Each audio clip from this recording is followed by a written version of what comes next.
A couple other things I want to stories I want to touch on that I think are important in developing before I sign off here is Russian peacekeepers deployed to Nagorno-Karabakh after ceasefire deal. So this is the fighting going on between Armenia and Azerbaijan. Me and Will have broken down this a couple times on the show, kind of as the big developments have come in. It seemed that the Azeris were making some progress on the ground in the past couple of weeks and have now signed an agreement, both sides here, and it looks like this ceasefire is a little bit more substantial than ones in the past that fell apart almost immediately, in part because apparently the Russian forces are already on the ground there enforcing this ceasefire. The Russian peacekeepers will remain for at least 5 years, and I guess at that time they would reassess. Almost 2,000 servicemen, 90 armored personnel carriers, and 380 vehicles and pieces of other hardware are being deployed.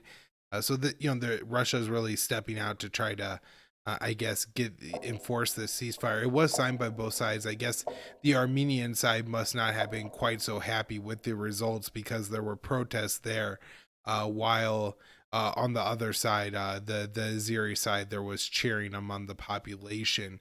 A couple of interesting notes of this is that it is going to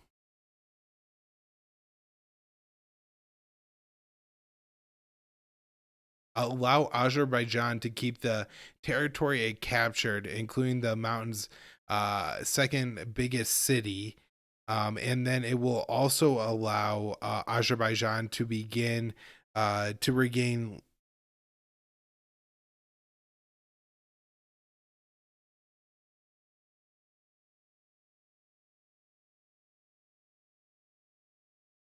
I think a small strip of land that will connect Azerbaijan to Turkey, and so Turkey is seen as another winner of this deal. As more details to come out, and of course, if the ceasefire holds together, me and will talk about an update on the show. But hopefully, this holds together and ends up being an effective ceasefire. Already, thousands of people have died in this fighting, and so the best case is for it to find some way to resolve. Now ultimately, you hope that the people of Nagorno Karabakh can find some permanent solution that works best for them, with the people of the self determination, stuff like that. But definitely don't want the U.S. enforcing it. Two more stories to talk about here today. The first